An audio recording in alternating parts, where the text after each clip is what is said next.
Excuse me sir, मैं कम इन sir? Sir मैं आई कम इन? जी आइए प्लीज। सॉरी सर मैं ऑफिस में तलाश कर रहा था आपका। बस एक छोटी सी मीटिंग थी, बताइए आप। सर ये मैंने सारी एंट्रीज चेक की, सारी की सारी डम, और वो जो कंपनीज है ना वो एग्जिस्ट ही नहीं करती, और जो रिसिप्ट्स हैं वो ठीक नहीं है सर। तो अप्रूवल किसने दिया था? सर बदर जमान साहब। ठीक है, आप जाइए।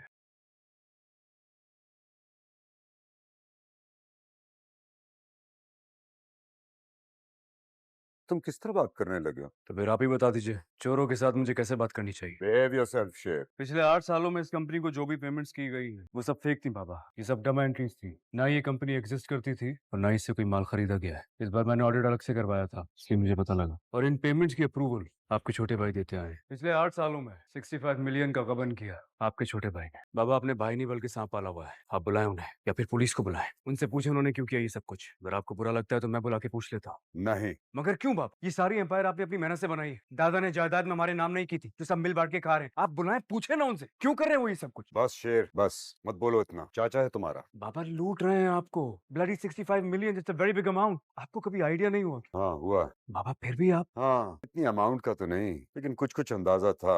यूँ समझो कि मैंने जानी के ऑडिट नहीं कराया, वो अपने ऑडिटर्स लाता रहा, तो जो रिपोर्टें वो बनाते रहे मैं उनको सच मानता रहा। बट बाबा आपने ऐसा क्यों किया? अकेले होने के डर से। वो कहते हैं ना, बात तो सच है अगर बात है रुसवाई की।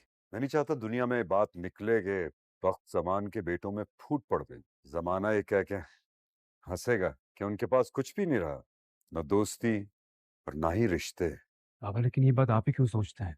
उन्हें भी सोचनी चाहिए ना, सगे भाई हैं आप। वो छोटा है, उसका काम नहीं है सोचना कि किस तरह खानदान को जोड़ के रख। ये काम बड़ों का, और मेरे बाद इस खानदान के बड़े तुम बनो। इसीलिए तुम भी अभी से प्रैक्टिस शुरू कर लो। तो बाबा के जब तक ये बेवकूफ बनाते रहेंगे हमें। शेर, बदर जमान चोरी तो करेगा, कर डाका नहीं डाल सकता मेरे सामने। तुम चौकीदारी अच्छी रखो और उसे चोरी का मौका मत दो। खामोशी से, ना उसकी सैलरी बंद होगी और ना ही तुम किसी को कुछ कहो। आप गलत कर रहे हैं बाबा। जिस शख्स को एक बार चोरी की आदत पड़ जाए ना, तो डकैती करने में देर नहीं करेगा। जब डकैत बन के आएगा तो मैं ही देखूंगा। भाई है मेरा वो।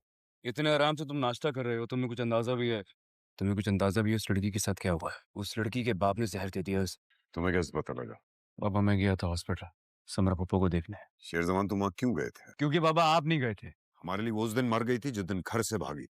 उस घर से भागी हुई औरत ने मेरे हिस्से की गोली सिर्फ इसलिए अपने सीने पे खा ली क्योंकि उसके भाई के यहाँ बहुत मन्नतों और मुरादों के बाद बेटा पैदा हुआ था। ऐसा आप इसे इंग्लैंड ही भेज दे, यहाँ रहेगा तो बार बार आग में जलता रहेगा। तुम ऐसे करो, उनके जाके कदमों में बैठ जाओ, ताकि मैं भी अब्बा जी की तरह एक ही तरफ अपने सर में गोली मारूं और सब कुछ खत्म कर दूं। बाबा आप बार बार उस बात को शेर, तुम्हारे बाबा बिल्कुल ठीक कह रहे हैं। दुश्मनी का मामला है, वो तुम्हें किसी किस्म का नुकसान भी पहुंचा सकते थे।